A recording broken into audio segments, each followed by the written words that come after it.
Welcome to Jackal DIY and Tech. In today's video, I'll show this M705 mouse from Logitech. It's a wireless mouse. It's quite good. I use it in an office setting. It uses 2 batteries, but it has 2 downsides. At least, it's a downside for me.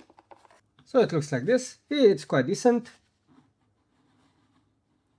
And the downside of the mouse, while it does fit my hand, I would say quite perfectly. And if you pull this back, you have 2 batteries, they were included, and you have the dongle. Now the downside, I said 2 downsides, the left one and right one. So the buttons are quite loud. And speaking of the buttons, this one is also quite loud. So maybe this could be a third downside. I also use it. And what this does, it's not actually a switch that you would expect to switch, well, between the DPIs. It's the switch for this wheel. Currently it spins effortlessly. If you press this though,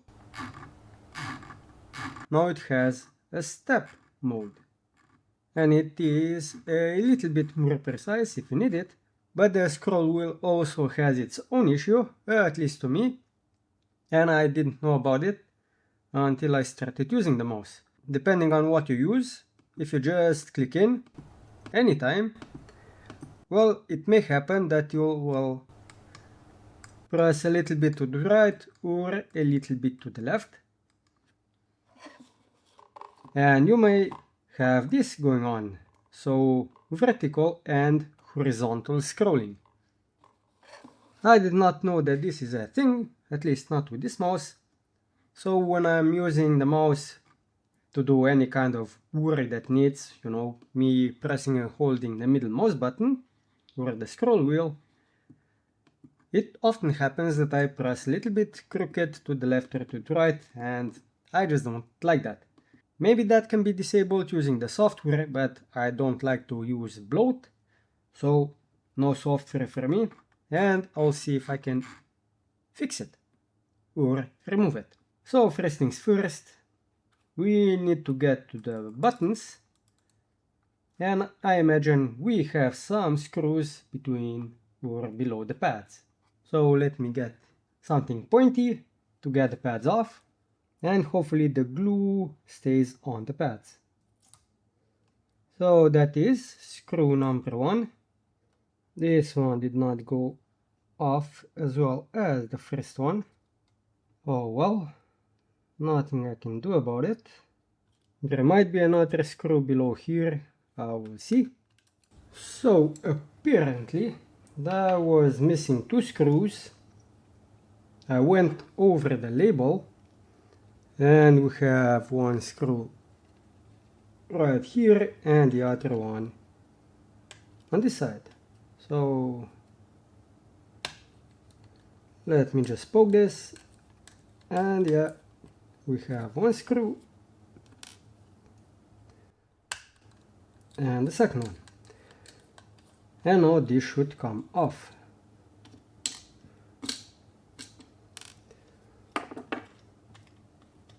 And yeah, okay, this is a lot easier now to disassemble. They skimped on the cable, it's quite short, so getting this out can be a bit tedious, as you can see. But maybe I don't have to, so let me just see. What I want is to replace these 2 switches, if possible. The switches that I use for mice are these ones. Last time I used these gray ones as they were the quietest. And I'm pretty sure you can't hear anything. Now the issue with replacing a switch like this one is the same as that one, made by Omron, is that these switches have 3 legs and these ones have 2. The height of the switches is also the same. So the height of the switches should be the same. So this white cap is at the same height as this button on the gray switch. Now I also have a switch with a red button and a switch with a yellow one. The yellow one I think is a bit better than this one, at least when it comes to loudness anyway, but I want this to be as quiet as possible. So in that case I need 2 gray switches. Now can anything be done about the left hand side button mechanic? So when you press right, it presses on this switch, which is the same as this one, at least when it comes to the looks, and it's the same on the left side. So if this really bothered me, I could just chop that off, so I don't have any unintentional clicking going on. And what about this click?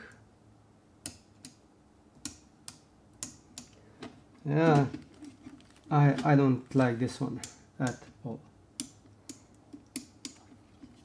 And I don't think I can make this one any quieter, because it's not actually a switch but a whole mechanism.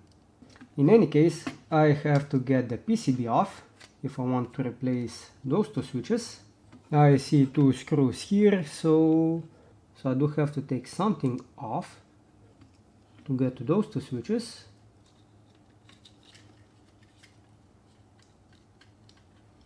Okay, so that's the connector out. So now one screw got out easily, the other one not so much, because this whole contraption is just one big piece that is a puzzle to me. So what I will do is unclip this flex cable, since I do not need the bottom PCB.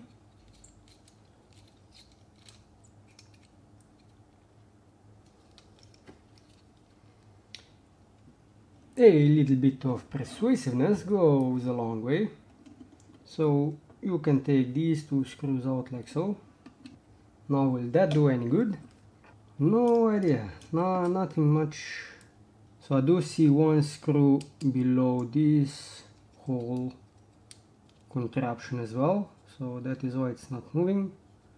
How can I take this out? So I guess this is like a big plastic pin that you just take out. Maybe. Yep, so that's exactly it.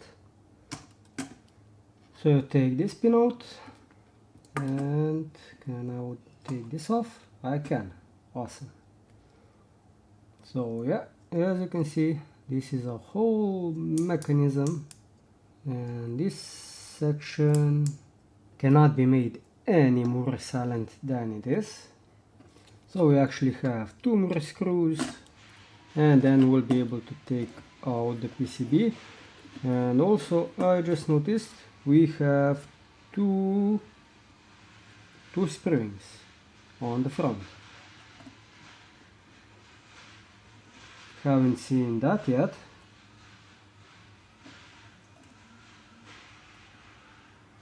But I guess that's because we have a button in the front as well. So this is a button. So that is that. We have one more connector holding everything. This one. Like that. And also the button came out. The button is on the button. On the bottom. Like so. The thing that I'll do is desolder this. So we have 3 pins. It doesn't matter which way you position this. The only thing that you have to make sure, at least in this case, is that this button is in the front when it comes to the legs, and in this case it's on the back.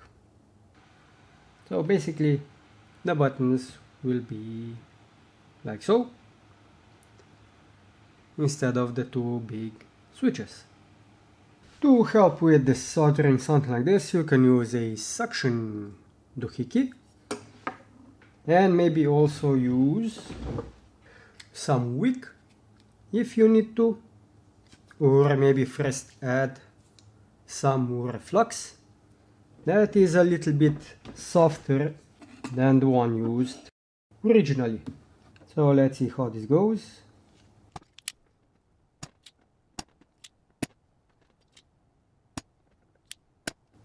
Now if that doesn't seem to work, what you can also do is use a knife or something similar that has a flat tip. So you can simply put this between the switch or below the switch and have that pull on the switch and pull the legs down. Though you may need to do this manually, so you actually have some pressure being applied to the switch.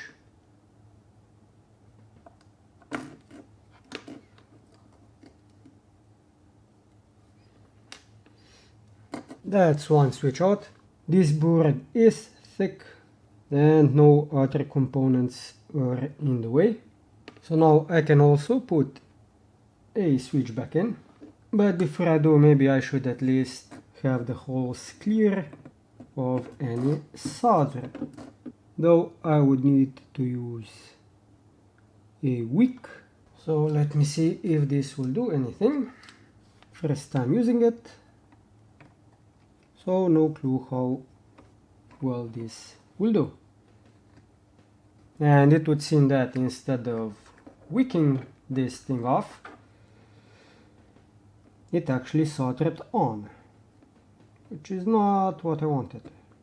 So maybe more heat is needed to wick something off. In any case, I'll try to put this switch in. So wicking did nothing in this case. The suction cup is also a bit meh. It did something. I had the most success with using the knife and pulling down. And I'll just see if I can put this switch in. Maybe I will actually have more success if I put some flux into the hole so it actually melts the flux that's already inside. So that's one button finally down. Looks like so. Now I'll just do the same for the second one, and I will just use the knife method as it was the best. So that's the second switch out, and now to put the second switch in, and that should be it, I guess. So this is done. Let me just check if I can do anything else with this mechanism so it's not as loud. Nope. Nothing can be done with that. And also nothing can be done about this loudness. Now let's do a test. How loud the switches are. This one.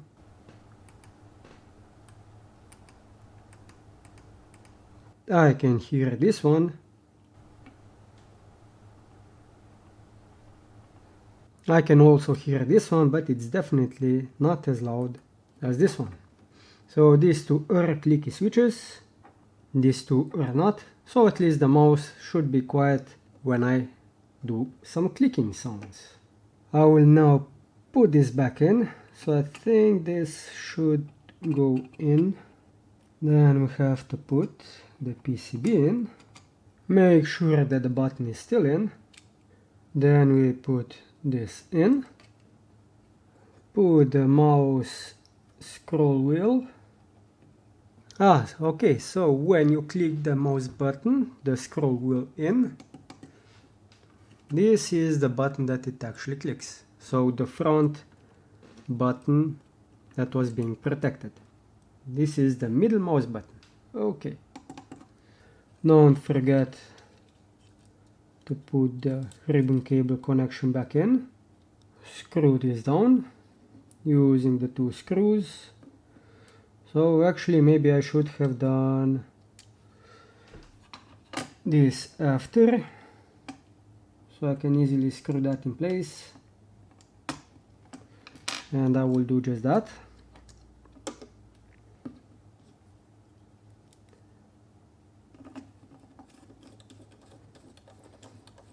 And I guess we can do a quick test to see if everything still works, and do a final test to see how the mouse buttons now actually click and how loud it is.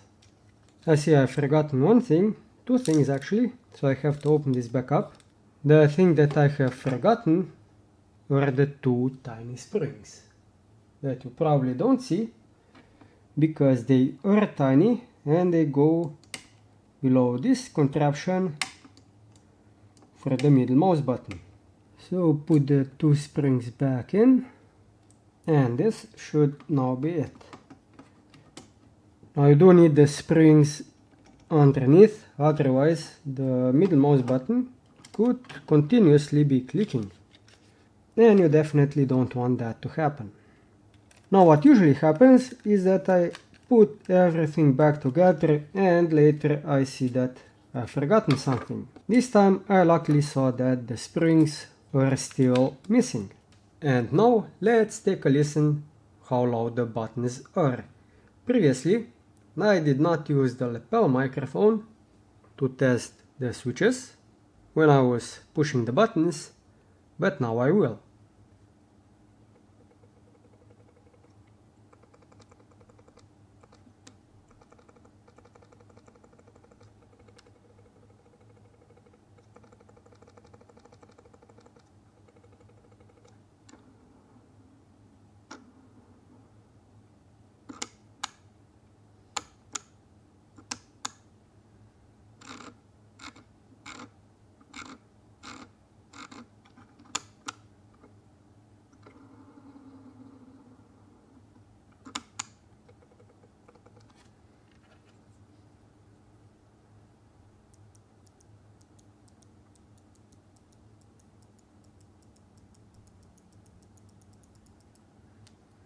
Now I hope the microphone picked something up.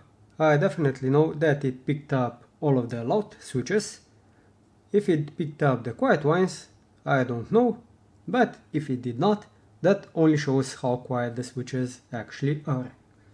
So I have no idea why Logitech uses these type of switches. Maybe they have quality, who knows, but they definitely do not have the quietness that I want.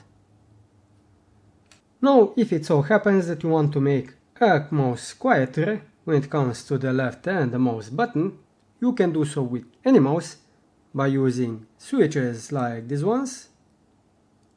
These ones have two legs, and you can replace any switches, even the ones that have three legs, as long as the mouse does not use any kind of weird configuration. With two pins should work, and these ones are a lot quieter than the original ones. That's it for this video. Subscribe to the channel if you want to see more content like this, and we'll do something else in the next one.